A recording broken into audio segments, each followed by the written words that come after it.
ज्ञान यानी कि विद्या को प्राप्त करना। यदि आप ज्ञान को लेने के लिए आप अपनी कोई तत्परता नहीं दिखाते हो, स्वाध्याय नहीं करते हो, न पढ़ते हो, न किसी विद्वान के पास, किसी आचार्य के पास, गुरु के पास जाकर के जो आपके पास अज्ञानता है उसको दूर नहीं करते हो, तो भी यह आप पाप कर्म ही कर रहे हो। आप धार्मिक नहीं हो, अपने जीवन को बेकार कर रहे हो, बर्बाद कर रहे हो। इसीलिए जीवन में क्या करना चाहिए कि ज्ञान, हमेशा ज्ञान प्राप्त करने में तत्पर रहना चाहिए व्यक्ति को।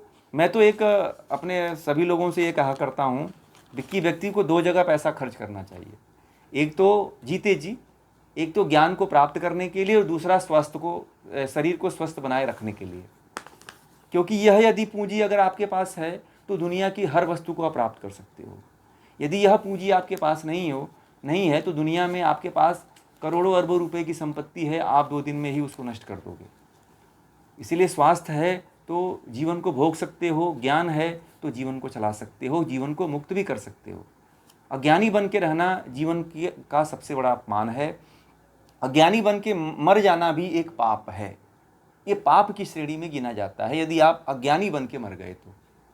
ठीक है, इसलिए अज्ञानी बन के नहीं मरना है, हमें ज्ञानी बन के मरना है। ईश्वर ने हमको इसीलिए जन्म दिया है क्योंकि ये धर्म कहता है कि तुम ज्ञानी बनो। धर्म के 10 लक्षणों को जो जान जाता है वह ज्ञानी बनने की कोशिश करता है, ज्ञान लेने की कोशिश करता है। जो धर्म के 10 लक्षणों को नहीं जानता है वह धार्मिक अपने आप को उसे कहना ही नहीं चाहिए। अब बहुत लोग कहते हैं कि मैं आध्यात्मिक हूँ, मैं बड़ा स्पिरिचुअल हूँ। तो अभी स्पिरिचुअल का भी तात्पर्य लोगों को नहीं पता है कि आध्यात्मिक किसे कहते हैं। लोग कहते हैं ना कि मैं तो बड़ा आध्यात्मिक हूँ और मेरी इधर उधर की प्रवृत्ति नहीं है, मैं स्पिरिचुअल व्यक्ति हूँ। मैंने ऐसे एक व्यक्ति से पूछा, आप आध्यात्मिक हो, किस तरह से आध्यात्मिक हो? तो बोले कि मैं तो पूजा कर लेता हूँ, पाठ कर लेता हूँ, मंदिर चला जाता हूँ, इसलिए मैं आध्यात्मिक स्पिरिचुअल व्यक्ति हूँ। यही जानते हो ना कि आप आध्यात्मिक हो। थोड़ा सा ये कथा वथा कर सुन लेते हैं, आध्यात्मिक हैं, भजन गा लेते हैं, आध्यात्मिक है। आध्यात्मिक इसको नहीं कहते हैं। आध्यात्मिक का तात्पर्य आत्मा से है। जो आत्मा को जानता है, इंद्रियों के, मन और बुद्धि के द्वारा जो आत्मा को जानता है और आत्मा को जान करके जो परमात्मा को जानने की कोशिश करता है या परमात्मा को प्राप्त कर लेता है, वो उसी को जो है आध्यात्मिक कहा जाता है। वही व्यक्ति आध्यात्मिक है। नहीं तो ये जो वाय आडंबर आप करते हो, इसको करने वाला व्यक्ति आध्यात्मिक नहीं होता है। ये वास्तविक अर्थ है। थोड़ा सा आप लोगों को मेरी बातें कुछ अटपटा लगेंगी कि ये कहाँ से ये बता रहे हैं, परंतु यही वास्तविकता है। आप वेदों को पढ़िए, शास्त्रों को पढ़िए, तो आपको यही इसका तात्पर्य निकलेगा। ठीक है, तो जब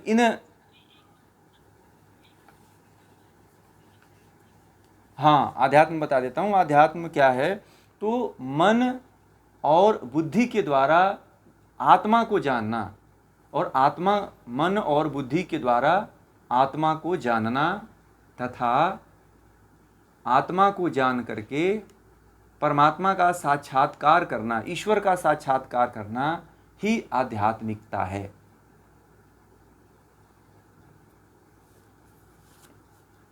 ठीक है ना? वही व्यक्ति आध्यात्मिक है जो यह कार्य करता है, जो आत्मा को जानने की कोशिश करता है। जो आत्मा को, देखिए, जब तक आप आत्मा को नहीं जानोगे तब तक आपके जीवन का उद्देश्य नहीं पूरा होगा। अब जो व्यक्ति आत्मा को जानता है वही व्यक्ति मुक्त हो सकता है। ईश्वर के यदि सबसे करीब कोई है तो वह है कौन? आत्मा। इसलिए आत्मा को पहले जानो आप, और आत्मा को जो जानता है वही परमात्मा को जान सकता है। आप जीवन में ऐसे भले भटकते रहो, हजारों जन्म लेते रहो, कोई मतलब नहीं है। यह रास्ता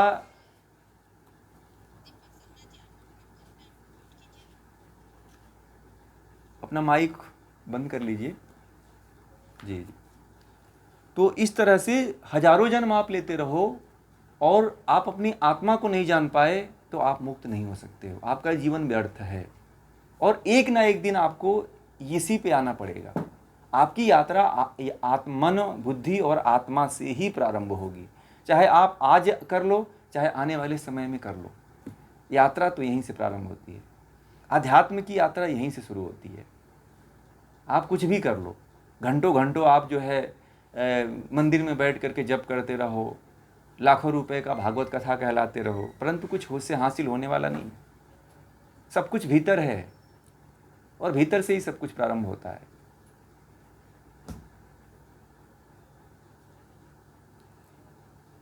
उतरना पड़ता है, जानना पड़ता है। इसीलिए जो है, जो मैं ये गीता आप लोगों को पढ़ा रहा हूँ, यदि गीता इस तरह से आप लोग समझ करके इस तरह से यदि पढ़ेंगे, तो आप जो है गीता को समझ करके आप अपने ज्ञान को भी बढ़ा सकते हो, और ज्ञान को बढ़ा करके अपने आत्मा का उद्धार भी कर सकते हो, और परमात्मा का भी साक्षात्कार कर सकते हो। परमात्मा को भी जान सकते हो। परमात्मा को केवल अनुभूत किया जा सकता है, परमात्मा कभी दर्शन नहीं देता है। ठीक है, यह भी आप लोगों को बता दें। ईश्वर का केवल अनुभूत किया जाता है, ईश्वर का अनुभूति की जाती है ईश्वर की। ठीक है, कोई जैसे टीवी में दिखाता है, फिल्मों में दिखाता है कि कोई चक्र गदा और ये ले करके प्रकट हो गए, तो उनको देखेंगे तो हम तर जाएंगे और स्वर्गलोक चले जाएंगे, या फिर हमको वैकुंठ में चले जाएंगे, स्वर्गलोक में चले। ऐसा कुछ नहीं होता है, ये केवल बॉलीवुड और फिल्मों में होता है। ठीक है, ये वास्तविक धरातल पे कुछ ऐसा नहीं होता। ये तो मन की बातें हैं, जो लोगों ने, कुछ डायरेक्टरों ने, कुछ फिर स्क्रिप्ट राइटरों ने ऐसा कंसेप्ट बना दिया, और सबके मन में वही कंसेप्ट भरा हुआ है। ठीक है, वह कंसेप्ट नहीं है जो फिल्म डायरेक्टरों का कंसेप्ट है, वह कंसेप्ट जो है परमात्मा का कंसेप्ट नहीं है। अब उन्होंने स्क्रिप्ट लिख दिया कि इस तरह की बातें आपको, इस तरह का स्वर्ग होता है, प्रकट होते हैं, आप एक पैर पे खड़े हो जाओ, ओम नमः शिवाय जप करते रहो, भगवते वासुदेवाय जप करते रहो, करना चाहिए। ठीक है, परंतु उस ब्रह्म को, ईश्वर को केंद्र बिंदु मान करके यदि आप ओम नमः शिवाय का जप करते हो तो सफल होगा। ये सब परमात्मा के ही नाम है। ओम नमः शिवाय भी परमात्मा के नाम है, ओम भगवते वासुदेवाय भी परमात्मा के नाम है। तो इस तरह से उस ब्रह्म को जानने की कोशिश करते हो, उस परम सत्ता को जानने की कोशिश करते हो, तो ही आपका जीवन सफल हो पाएगा। नहीं तो ऐसे जन्म लेते रहो, कोई फर्क नहीं पड़ता है। कोई आपको ये रास्ता नहीं दिखाने वाला है कि आपको किधर जाना है। इसीलिए तो कहते हैं धर्म को धारण करो। आप किसको धारण करो? धर्म के 10 लक्षणों को धारण करो। आप देखो कैसे मुक्त नहीं होते हो आप।